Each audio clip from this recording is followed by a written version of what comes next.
Bonjour, bienvenue dans ma forêt, bienvenue dans mon petit avalon. Bienvenue donc dans cette vidéo où j'espère que vous pourrez profiter des sons, des bruits de la nature. Il y a une petite source, il y a le bruit des oiseaux, j'espère techniquement que vous pourrez profiter de cette vie, de ce message de la nature. Donc aujourd'hui, on va essayer de voir qui étaient les bâtisseurs. Étaient-ce les dieux? Était-ce les Kémites? Était-ce les Berbères? Était-ce des extraterrestres, des créatures fantastiques? Était-ce des surhommes? Était-ce des créatures non humaines? Était-ce des extraterrestres? Était-ce les Celtes? En fait, tout le monde a sa petite théorie. Il y a plusieurs chapelles. Et je voudrais rapidement remettre les choses au point et vous dire, les amis, arrêtons les querelles de château, arrêtons les querelles de clocher, comme on dit. Si on a du mal à déterminer l'identité des bâtisseurs, c'est peut-être tout simplement parce que ces bâtisseurs eux-mêmes n'ont pas souhaité en premier lieu dévoiler leur identité. Parce que je crois que le message des bâtisseurs, ce n'est pas dire « c'est moi qui ai fait ça ». Ce n'est pas ce qu'ont voulu dire les bâtisseurs. Voilà. Je crois que le message des bâtisseurs lui-même, c'est ça le plus important. Qu'est-ce qu'ils ont voulu nous dire? Parce qu'encore aujourd'hui, il y a très peu de gens qui nous parlent du message, du fond du message des bâtisseurs. Par contre, il y a beaucoup de gens sur Internet, beaucoup de chapelles. Alors vous avez donc les Berbères qui me disent le bélier, là, c'est à nous. Donc forcément, c'est les Berbères qui ont influencé l'Égypte. Après, vous avez les Kémites, donc les afrocentristes qui vous disent, vu qu'il y a eu des pharaons noirs, c'est les noirs qui ont tout fait en Égypte. Et puis on a les méchants blancs qui sont venus et qui ont tout volé. Et puis donc on a la chapelle, on va dire, extraterrestre, surnaturelle, créature reptilienne, créature éthérée. Voilà, ou alors des humains qui sont venus d'une autre planète, d'un autre système. Pourquoi pas, hein, je ne suis pas contre ces théories. Par contre là, moi je vous ai amené quand même quelque chose de tangible avec les deux dernières vidéos de type documentaire, la pilule verte et les pyramides de l'Atlantide notamment, la dernière. Je vous amène quelque chose de très tangible, avec des pierres énormes, avec des choses compréhensibles par tous, et simplement des distances à mesurer, des rapports de distance, des rapports géométriques. On n'est pas dans la spéculation, on n'est pas dans le « ah j'ai eu telle hallucination, j'ai vu tel être ». Non, non. On n'est pas dans l'extraordinaire, dans le super vaisseau spatial. On n'est pas dans la vanité, on n'est pas dans l'ego à dire « c'est nous les Kémites » ou « c'est nous les Berbères qui avons tout fait ». Non, là, je vous montre simplement des faits, des pierres qui sont disposées, et c'est bien là leur plus grande faute, en Bretagne et en Grande-Bretagne. Bref, en Europe du Nord, en pays celtes. Et ça, apparemment, ça pose problème. Apparemment, il y a des gens, ça les emmerde, quoi. Pourtant, par une vidéo internet qui a fait plus de 30 000 vues, c'est la première fois qu'on donne des informations de ce calibre, de ce niveau. Une vidéo qui a passé même les 40 000.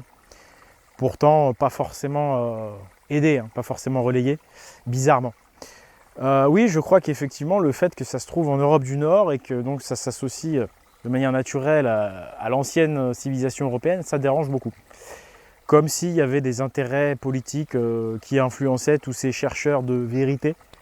Mais c'est vrai que bizarrement, il n'y avait pas d'équipe, entre guillemets, qui défendait la thèse, on va dire, celtique hyperboréenne. Par contre, on avait déjà une équipe de berbères, une équipe de kémites, une équipe d'extraterrestres.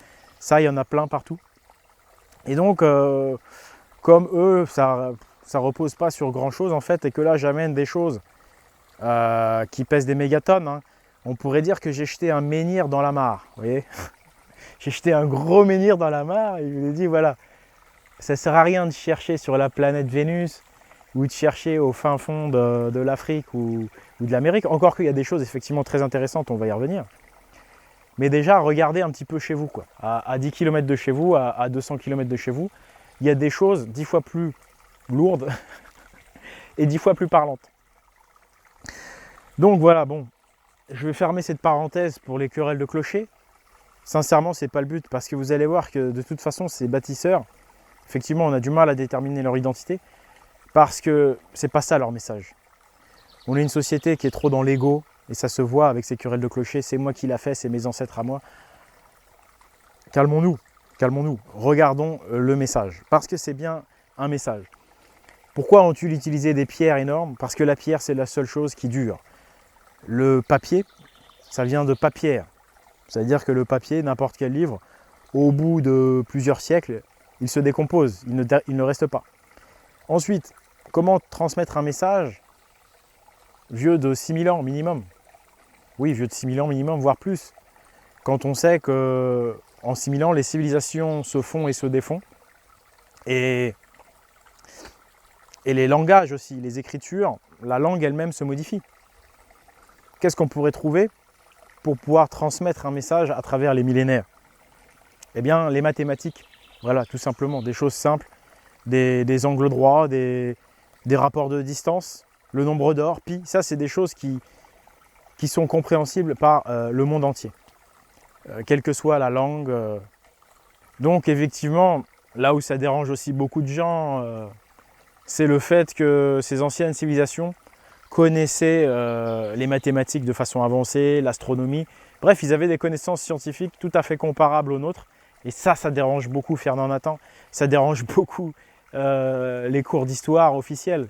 Parce que c'est pas du tout ce qu'on nous raconte. On nous raconte que la civilisation vient d'Orient, que c'est Rome et le christianisme qui ont tout amené. Quand on voit qu'en Europe nordico-occidentale, il y a 6000 ans, on connaissait déjà ces rapports mathématiques bien avant Pythagore, ça fait un peu tâche aussi pour les officiels, je vous l'avoue. C'est pour ça que je tiens vraiment à me réconcilier avec les chapelles kémites, berbères extraterrestres, parce que l'essentiel c'est de trouver la vérité, et en face de nous, on a quand même le bonnet d'âne, c'est pour les officiels, qui eux veulent nous faire croire voilà, qu'on vient de découvrir tout il n'y a pas longtemps, alors que on voit bien qu'il y a très longtemps, il y avait déjà une intelligence, une civilisation. Donc là-dessus, on est d'accord. Ensuite, comment donc comprendre l'essentiel, c'est-à-dire le message des bâtisseurs? Il y en a qui m'ont dit, suite à la dernière vidéo, oui, mais tu te rends compte, pour positionner Newgrange avec une telle précision, là, à 36,6 degrés mégalithiques de la grande pyramide de Gizeh, 1/10 de la circonférence terrestre, il m'a dit, tu te rends pas compte ce que ça coûterait une fortune, c'est beaucoup trop cher. Alors il y en a qui m'ont dit, oui mais en fait ce que tu montres là, déjà sur le plan économique c'est pas possible ce que tu dis. Parce qu'il y en a en gros ils vont me dire que c'est un hasard. Donc pour ceux qui me disent que c'est un hasard, je les renvoie directement à l'étude des probabilités et des statistiques qui permettent de voir justement si c'est un hasard ou pas. Donc la probabilité que ces faits soient un hasard, elle est très faible de base. Si vous prenez un seul fait, par exemple Gizeh-Newgrange, 1/10 de la circonférence terrestre, vous avez une probabilité que ce soit un hasard qui va être très faible, très très faible, vraiment. Moi je dirais comme ça au pif sans avoir fait de calcul, inférieur à 0,1%. Si vous les ajoutez les uns aux autres, c'est fait, parce qu'il y a tout un tas d'autres paramètres, comme vous l'avez vu, il y a l'alignement sur les méridiens, ces choses-là. Et surtout, sachez que là, je ne vous ai donné qu'une première partie, on va dire la partie la plus visible, la plus intrigante, intéressante, parce que c'est lié à l'Égypte. Mais il y a des tas d'autres choses que je ne vous ai pas encore montrées, qui vont faire que ces probabilités vont s'accumuler. C'est-à-dire que quand vous additionnez tous ces faits en même temps, la probabilité que ce soit un hasard est tout simplement nulle. Et voilà, c'est clair. Donc là, on a vraiment des éléments tangibles, c'est pas de la spéculation, n'importe qui peut aller voir. Voilà. Là, c'est du lourd, c'est du sérieux, c'est du concret, on n'est pas dans l'extravagance. Ensuite, il y en a qui m'ont dit, oui, mais est-ce que tu t'imagines combien ça coûte pour pouvoir positionner les sites avec une telle précision? Ils m'ont dit, ça coûterait beaucoup trop cher. Donc pour eux, c'était dans l'idée de dire, en fait, ça doit être un hasard parce que ça coûterait trop cher de faire ça. Mais mon ami, c'est là où on va commencer à comprendre l'état d'esprit qui animait les bâtisseurs. Si ils ont fait quelque chose qui, comme tu le dis, coûte des milliards. Avec toi, ton esprit de moderne où tout est chiffré, où tout est question de dollars, d'euros. Eh bien, en moi, ça résonne autrement. Je me dis, mais quel altruisme de la part de ces anciens, de ces bâtisseurs, que d'avoir fait quelque chose d'aussi coûteux sans avoir de rentabilité. Parce qu'effectivement, il n'y a pas de rentabilité à attendre pour eux lorsqu'ils l'ont fait. C'était pas pour des raisons économiques qu'ils l'ont fait. Comme on l'a vu, par la pierre, par les mathématiques, qui sont les deux seules choses vraiment durables pour transmettre des messages à travers les millénaires à des civilisations différentes, avec des langues différentes. Eh bien, donc ça veut dire que c'était une civilisation totalement différente. Pas basée sur le profit, pas basée sur la rentabilité comme la nôtre. Et donc les êtres de cette civilisation avaient une façon de penser, une façon de voir le monde complètement différente. Et oui, ils ont bâti cela, les anciens, pour le beau, par vertu, par altruisme, je dirais même par amour pour leurs descendants. Parce que oui, quel est le seul motif d'engager autant d'énergie, de travaux qui se sont faits sur des années, même sur des siècles, quand on va regarder la Terre entière? Comment peut-on engager autant d'énergie sans attendre de retour, si ce n'est pour ses propres enfants? Moi, je ne vois pas. Ça ne peut être que l'amour, la raison de la construction de ces bâtisseurs. Ça ne peut être que l'envie de transmettre. Ces pierres sont muettes au cœur de pierre, mais ces pierres parlent aux cœurs ouverts. Ces pierres nous parlent aux êtres solaires, aux êtres de feu, aux êtres qui ont du cœur, qui savent encore ce que ça veut dire que la vertu, qui ne font pas les choses pour le profit, pour l'intérêt. Les gens en qui ça résonne encore ça, cette façon d'être, de faire ça parce que c'est beau, parce que c'est vertueux, parce que ça fait du bien à l'âme, de faire le bien. Ces gens-là, les pierres leur parlent. Les autres qui ont en fait un cœur de pierre, les pierres pour eux sont muettes. Donc effectivement, peut-être que cette personne qui m'a fait cette remarque n'a pas le cœur ouvert pour le moment. Et donc elle ne comprend pas, elle dit mais la rentabilité, mais t'imagines pas le coût. Les bâtisseurs étaient des êtres pleins de vie, pleins d'altruisme et pleins d'amour. Pour qui, mon ami, serais-tu capable de donner de façon désintéressée, si ce n'est tes enfants? Voilà, les bâtisseurs étaient nos ancêtres. C'est la seule possibilité. Quel type d'être aurait pu engager autant d'efforts sans rentabilité? Le seul motif que je vois, c'est que nous sommes leurs enfants. Voilà. Les bâtisseurs sont nos ancêtres. Et ce message est d'une beauté vraiment incroyable. C'est juste, je crois, ce qu'il nous fallait pour nous réveiller. C'est juste un exemple à suivre. C'est beau, voilà, c'est beau ce qu'ont fait nos ancêtres. Ils viennent nous parler. Cette attention qu'ils ont à notre égard est vieille de au moins 6000 ans, peut-être 10 000 ans. Mais quel amour, mais quel amour! Et aujourd'hui, de quoi a-t-on besoin? Si vous suivez l'Internet alternatif, c'est parce que vous vous êtes rendu compte qu'il y a un problème, que notre société part en cacahuète. On détruit les valeurs familiales, on détruit toutes les valeurs de bon sens. Et bien là, les anciens bâtisseurs, qu'est-ce qu'ils font? Si ce n'est raviver totalement l'esprit de famille, l'esprit de transmission, l'esprit de lignée, d'héritage. Mais qu'est-ce qu'ils transmettent, nos anciens?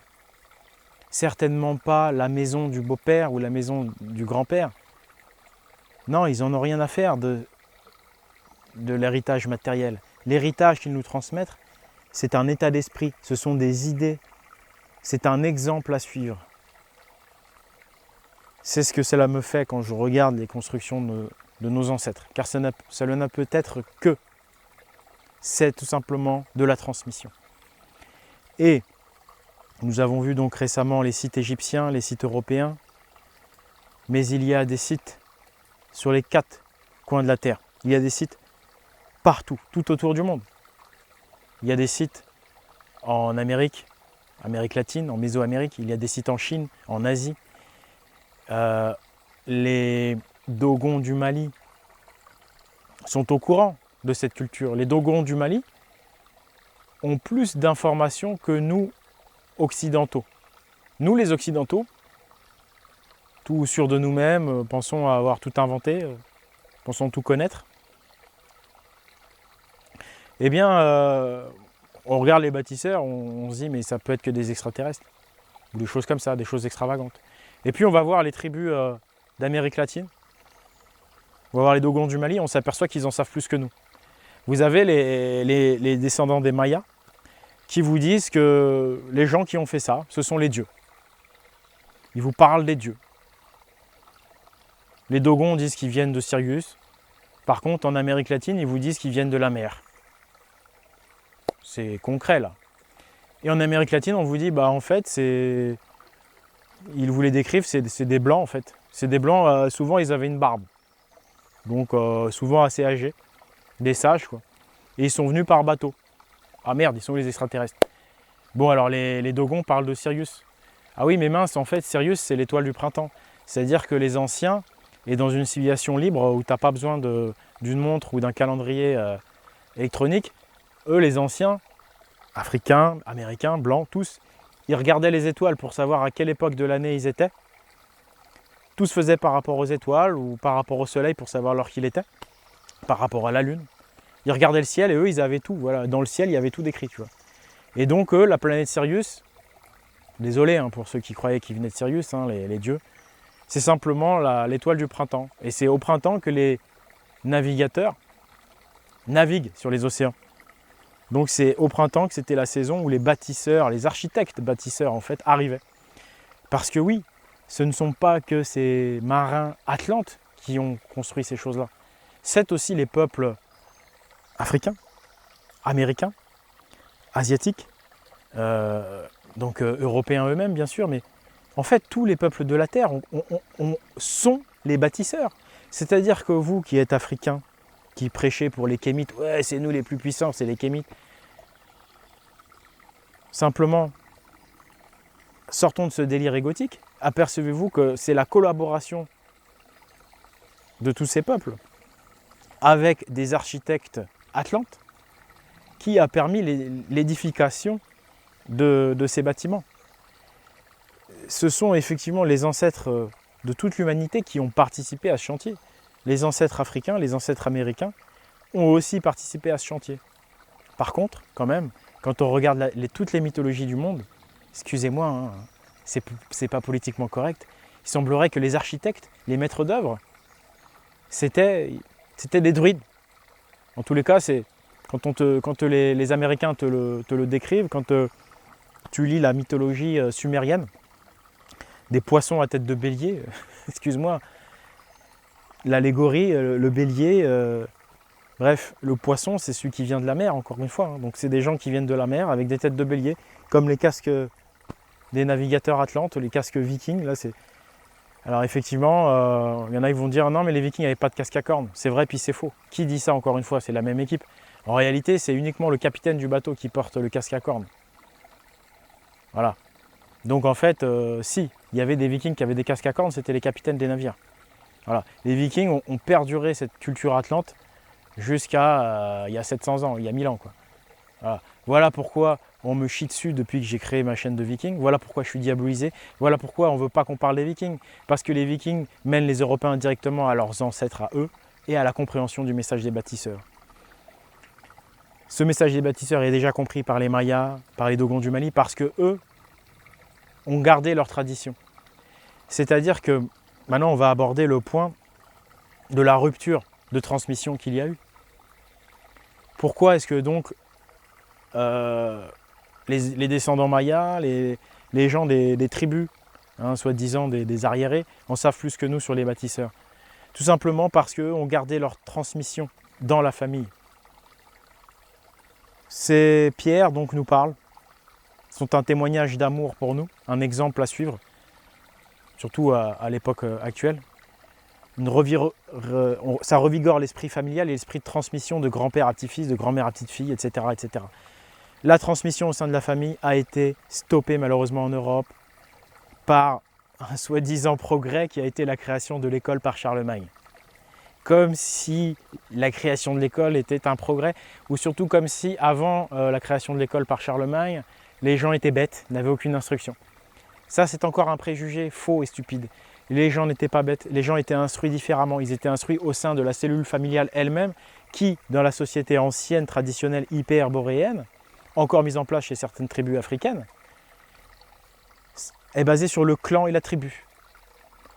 Tout ceci, c'est familial. Et donc, la connaissance transitait de façon familiale. Ça permet d'éviter ce qui nous est arrivé à nous, Européens. Qu'est-ce qui nous est arrivé, les amis? Qu'est-ce qui nous est arrivé? Pour qu'on en arrive à croire tout et n'importe quoi parce qu'on ne comprend rien. Parce qu'on est tellement sûr de nous, on a inventé l'écriture à tel moment, la civilisation vient de tel truc, on a découvert le nombre d'or à tel moment. Ah merde, là les pierres de Bretagne, 4000 ans avant Jésus-Christ, il y a le nombre d'or dedans, triangle d'or. Ça peut être que des extraterrestres. Mais non, réfléchis mon gars. C'est qu'on t'a lavé le cerveau et qu'on est encore en train de te le laver là. Ou alors on ne te le lave pas volontairement, mais par envie de magie, par ignorance. Non, on nous a effacé, entre guillemets, la mémoire. Parce que nous, on a été trop bêtes pour faire confiance à l'Église, pour faire confiance à des institutions. On a délégué notre responsabilité de père dans la transmission et de parents dans la transmission de la connaissance. Nous sommes responsables de nos enfants et nous avons délégué cette responsabilité à l'État. Donc on applaudit Charlemagne, créer l'école. Qu'est-ce qui s'est passé? Charlemagne, ok, il a dit c'est moi qui apprends tout maintenant aux enfants. Et puis petit à petit, siècle après siècle, décennie après décennie, ils ont enlevé des tas de connaissances. Ce qui fait qu'aujourd'hui, plus personne ne sait rien en Europe. Plus personne ne comprend le culte des ancêtres.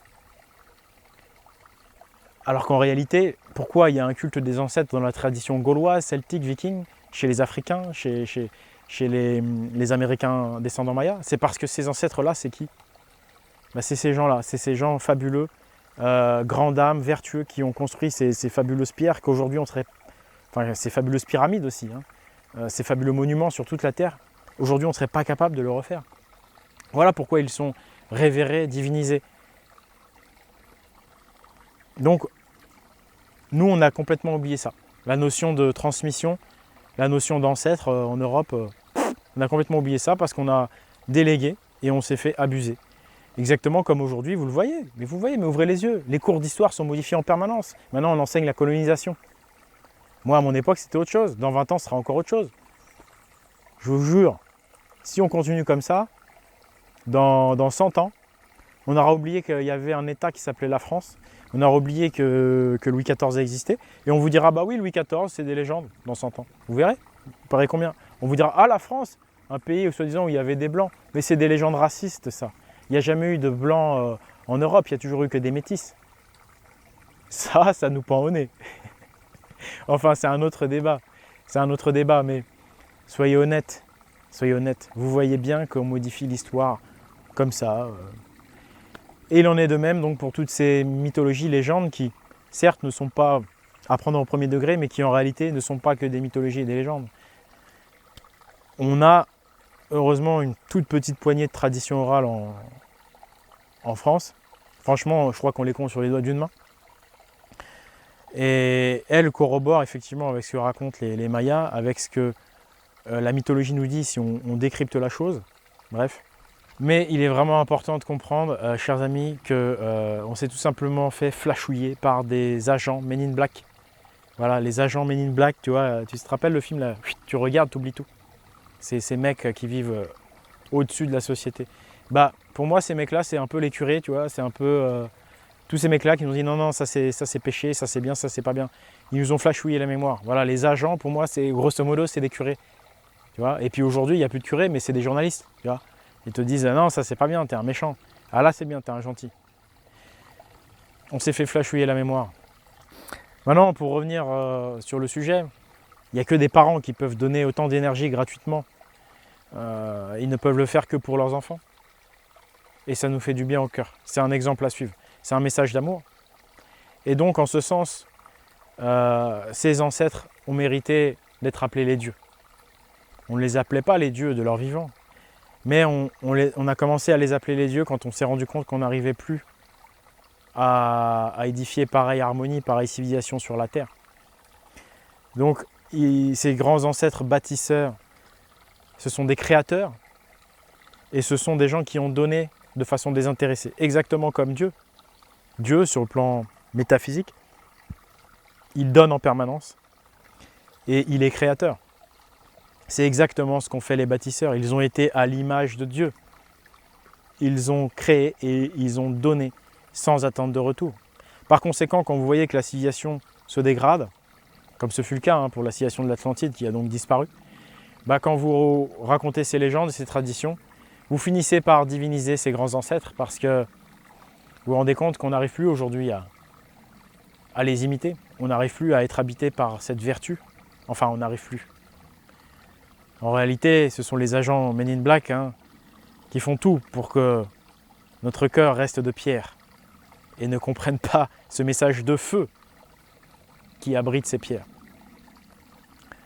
Mais en réalité, il suffit de retrouver notre cœur de feu, notre cœur d'enfant, pour voir ce message, pour le comprendre.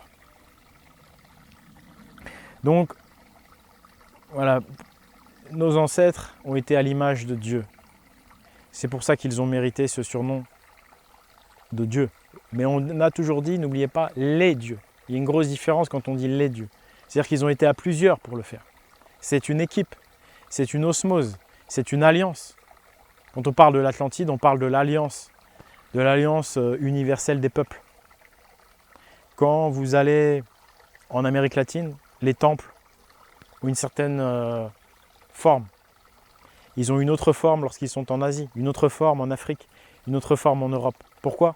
Parce que cette alliance du feu de l'Atlantide respectait les identités. Elle a unifié les peuples de la Terre, elle a unifié l'humanité pour pouvoir transmettre un message à ses futurs enfants. Mais elle a respecté les différences, elle ne les a pas uniformisées, elle ne les a pas mélangées. Voilà. La grosse différence entre l'alliance de l'Atlantide qui a unifié et l'empire, on va dire, comment on pourrait l'appeler, l'empire du capital d'aujourd'hui, qui lui par contre uniformise, il force, il donne la même forme à tout, il veut tout mélanger. Il ne respecte pas les identités, il ne respecte pas les racines. Alors que les Hyperboréens, les Atlantes, ces anciens bâtisseurs, ont respecté les racines de chaque peuple. Les principes de transmission, d'héritage, de lignée, qui sont des principes païens, ce sont des principes universels qui peuvent s'appliquer chez les Africains, chez les Américains, chez les Blancs, chez les Jaunes, chez les Rouges, chez tout ce que vous voulez. Et donc, ils ont compris que l'essentiel à transmettre, c'est ces principes à travers ce message. Et ce n'est pas l'apparence de la chose, ce n'est pas la forme de la chose. Il faut que le principe se manifeste. Et le moins qu'on puisse dire, c'est qu'ils ont réussi. Qu'ils ont montré que l'humanité peut s'unir. Et surtout, ils ont montré que la solution se trouve en nous. Fini l'attente du sauveur extérieur. Fini le syndrome du sauveur extérieur. Fini ce syndrome abrahamique de toujours attendre Dieu qui va revenir ou Jésus qui va revenir nous sauver, qui nous pousse à attendre, à rester fataliste. Non. Là, avec le message des bâtisseurs, on s'aperçoit que l'homme a du bon en lui. On s'aperçoit que l'homme n'est pas un pécheur, n'est pas un animal. On s'aperçoit que l'homme a tout en lui. Il a une bonne part et une mauvaise part, il ne faut pas la nier, mais l'homme n'est pas un animal. L'homme est doté de vertus, l'homme peut être bon, l'homme a une part de divin. Voilà. Cela nous montre que les dieux sont en nous, c'est-à-dire les forces de vertu, de création, de dons désintéressés, se trouvent au fond de notre cœur. Et il tient à nous tous, dans nos tribus respectives, de montrer l'exemple comme les anciens bâtisseurs nous montrent encore l'exemple au travers de leurs fabuleuses constructions. Ce fabuleux message d'amour des bâtisseurs nous dit aussi, vous, êtes des petits dieux potentiels. Vous êtes des créateurs. Vous êtes capables de donner de façon désintéressée. Vous êtes capables de vous aimer sans vous mélanger, sans vous uniformiser. Ça aussi, c'est fondamental aujourd'hui. Vous devez vous aimer tel que vous êtes. Vous devez avoir confiance en vous. Voilà ce que nous disent les bâtisseurs. Regardez ce que nous avons fait pour vous. C'est magnifique, non? Vous aussi, vous êtes capable de redresser la tête. Vous aussi, vous êtes dans une civilisation actuellement pourrie parce que vous êtes sous contrôle, sous influence aussi. Mais vous avez le cœur. Vous allez trouver en vous les ressources pour vous élever au-dessus de cela, pour voir le monde autrement, pour voir le monde avec un regard solaire, un regard de feu. Les dieux sont en vous. Voilà ce que nous disent nos ancêtres. Vous avez la force en vous. Responsabilisez-vous. Redevenez maître de vous-même et de votre destin. Arrêtez de toujours déléguer à l'extérieur. Donc, à cette question, qui étaient les anciens bâtisseurs? Étaient-ce les dieux? Je dirais romantiquement, bien sûr, avec romantisme. Oui, les anciens bâtisseurs étaient les dieux. Mais ces dieux n'étaient autres que des grands hommes, nos grands ancêtres, des hommes pleins d'amour. Et c'est par leur collaboration, par leur esprit d'équipe, par leur sacrifice, leur don désintéressé, qu'ils ont pu réaliser une œuvre qui leur vaut le surnom de Dieu. Mais en réalité, ce n'étaient que des humains. Comme vous et moi, sauf qu'ils avaient en eux rallumé, ou vous avez la flamme allumée. Alors j'espère que ces constructions de bâtisseurs vous feront le même effet que moi et qu'elles vont raviver en vous l'amour de vous-même, l'amour de vos grands-parents, l'amour de ce que vous êtes vraiment au fond. Parce qu'on n'est pas des salauds, contrairement à ce qu'on nous raconte partout. On a du bon en nous, on a du bien en nous, et ce, quel que soit votre continent, quelle que soit votre race, chaque humain a du bon en lui et est capable d'œuvrer pour le bien. Donc, nous trouverons la solution non pas en attendant un sauveur, non pas en attendant des décisions politiques. Nous trouverons des milliers de sauveurs, des millions de sauveurs. Car la frontière entre le bien et le mal se trouve au milieu du cœur de chaque homme. C'est à vous de faire le choix du bien, de la vertu. Et vous deviendrez le sauveur. Mais il n'y aura pas qu'un sauveur, il y en aura des millions d'anonymes. Voilà. Je vais terminer cette vidéo par rapport à notre très chère Bretagne en citant ceci: brûlante braise. C'est dans ces pierres de l'axe Carnac que se manifeste le feu de nos ancêtres. Évidemment, seuls les cœurs de feu verront le message. Les cœurs de pierre n'y verront que du feu. En effet, le message solaire n'est capté que par les cœurs de lumière. Et entre parenthèses, Bretagne, ça veut dire alliance du feu. Voilà. J'espère avoir peut-être allumé, en tout cas contribué à rallumer un feu en vous. C'est vous qui êtes maître de votre cœur, c'est à vous de voir. La bise, je vous aime tous. Et gloire aux anciens bâtisseurs. Gloire à la famille et à la transmission de grand-père à petit-fils.